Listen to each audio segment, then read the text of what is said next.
Você com certeza já leu histórias assustadoras com lobos, como os Três Porquinhos ou até o Gato de Botas com aquele lobo incrivelmente bem construído. E sabe o que todas essas histórias têm em comum? O lobo sempre era o grande vilão, o monstro da história, o final trágico. Isso nos leva a crer na imagem do lobo como alguém malvado, de má índole. E, bom, no conto de hoje vocês conhecerão o lobo como alguém muito mais macabro do que as histórias já dissem. Oi, eu sou a Isa. Oi, eu sou o Léo. Nos dê a sua mão e caia conosco no abismo macabro de The Wolf and the Seven Goats.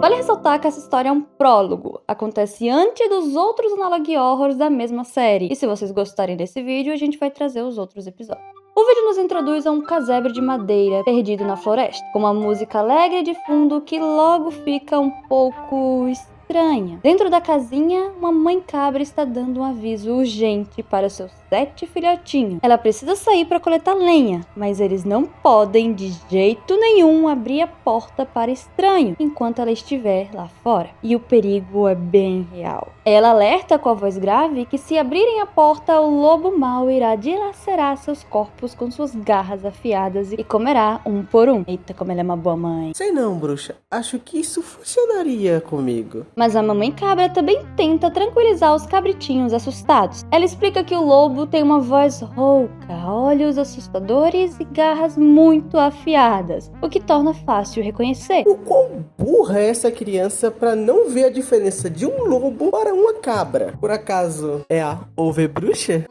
E ela finaliza dizendo: se virem o lobo perto da casa, se escondam imediatamente, pois ele era bem perigoso. Os cabritinhos, tentando ser corajosos, prometem que vão obedecer e dizem que ela pode ir tranquila. A mãe parte, mas uma sombra entre as árvores a observa.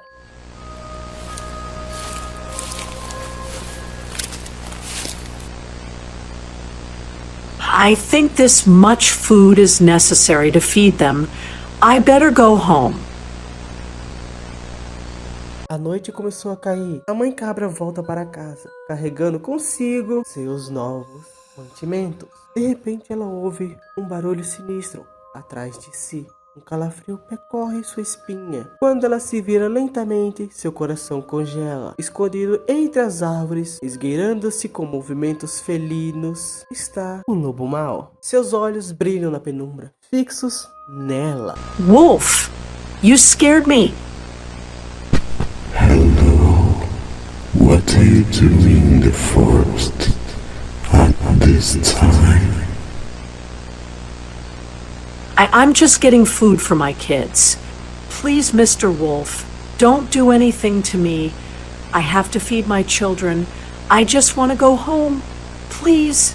Ué, por que ela não correu ainda? Bruxa, você não é muito inteligente, né? O lobo, saindo das sombras com um sorriso cruel, ele trocou. Não é tarde demais para você estar fora de casa? Não acha? A mãe cabra, tentando apelar, respondeu que só estava buscando comida para seus filhos e implora: por favor, não nos faça mal. Mas a fome no olhar do lobo é sua única resposta. Após isso, a mãe cabra corre o mais rápido que pode, tentando desesperadamente fugir pela floresta escura, se escondendo atrás de troncos com sua respiração ofegante ecoando pelo silêncio daquela noite. É em vão. O lobo é mais rápido, mais forte, mais cruel.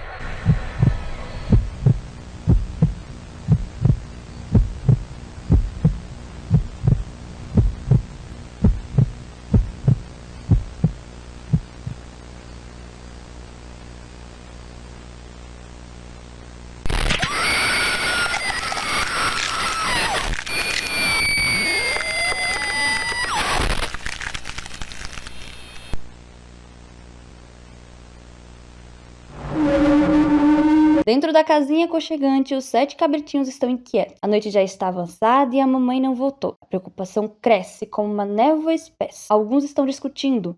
Um está apavorado, imaginando o pior dos casos. Outros tentam manter a calma, argumentando que o melhor é ficar seguro dentro de casa como a mãe ordenou. Mas um dos irmãos, o mais impulsivo, não aguenta e diz: Look, not gonna stay here waiting while my mom could be in danger out there in the forest. So if you're not going, I will.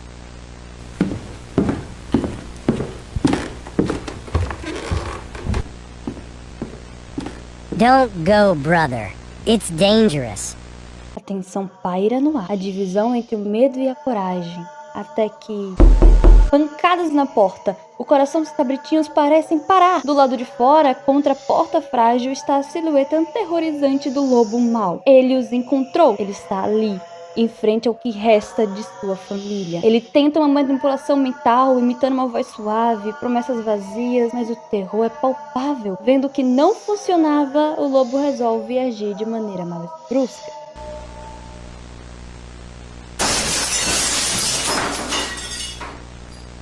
A única fonte de luz da sala é destruída pelas garras do lobo. A escuridão absoluta engole o cômodo. Os cabritinhos estão presos, desesperados, gritando, e no meio do caos, um predador com olfato aguçado fareja o medo puro no ar. O lobo não precisa ver, ele sente, ele ataca. Os gritos se transformam em sons horríveis. Um por um, na escuridão impiedosa, ele acaba com os cabritinhos que estavam reunidos naquela sala principal. O silêncio que segue é mais aterrorizante que os próprios gritos. Satisfeito, mas ainda com fome, o lobo dirige seus passos pesados para a porta do próximo cômodo, em busca de sua próxima vítima.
Hello? Who's there?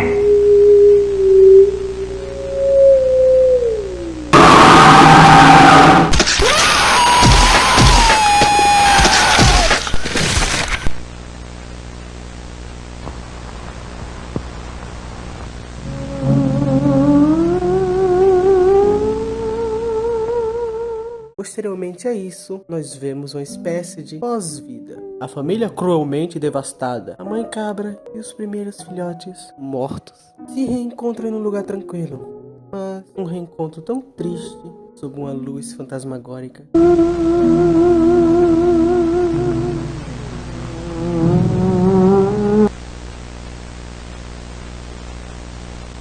A cena então volta para a casa dos cabritinhos, e desta vez focando em um armário escuro. Dentro dele, ofegante, estão os últimos 3 cabritinhos vivos. Eles ouviram tudo. O terror os paralisa. Então, eles dizem: Guys, I think we'd better get out of here before we're the next ones to be taken. I'm so scared if we leave, we're gonna get caught. Mas as opções são terríveis. Afinal, ficar é esperar a morte. Fugir é correr direto para as garras do monstro. Não havia uma opção. Em meio ao desespero, um deles avista algo brilhando francamente no chão do armário. Uma pequena câmera. Uma ideia, talvez a única, surge. We could record and show the footage to some local authority if we make it out alive. He's right. Let's record everything. If we make it out, someone needs to see what happened here. Com as mãos trêmulas, eles ligam a câmera, apontando a lente para a fresta do armário, capturando sombras e sons de passos pesados se aproximando. E então, o inevitável aconteceu. O armário é arrombado, gritos, a câmera cai, a imagem treme, fica escura, mas o áudio captura os sons finais horríveis, todos morrem.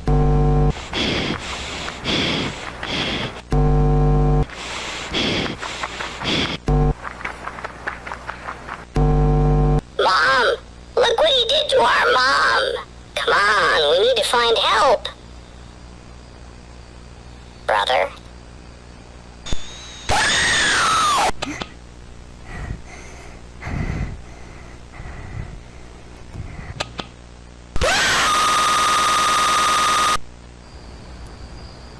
casinha fica em silêncio mortal. Mas contra todas as expectativas, as gravações daquela câmera milagrosamente sobreviveram. Elas chegaram à mão de uma pessoa, alguém que agora sabe a verdade terrível do que aconteceu naquela noite. Agora sim, vamos encher esse lobo vagabundo de bala. Uma curiosidade pra vocês. O conto original dos 7 cabritinhos foi publicado lá em 1912 pelos irmãos Grimm. Começa igualzinho, a mãe avisando, posteriormente o lobo chegando, mas a estratégia do lobo é bem diferente. Ele era um pouco mais astuto. Primeiro, ele comeu um pedaço de barro para afinar sua voz, a deixando mais doce. Depois, passou massa branca em suas patas e farinha de trigo em suas pernas, para parecer um pouquinho mais fofinho como a mãe cabra. Com esse disfarce, ele enganou as cabritinhas e conseguiu entrar. Foi um verdadeiro banquete. Sobrou só um cabritinho, o mais esperto, que se escondeu no fundo do relógio de parede.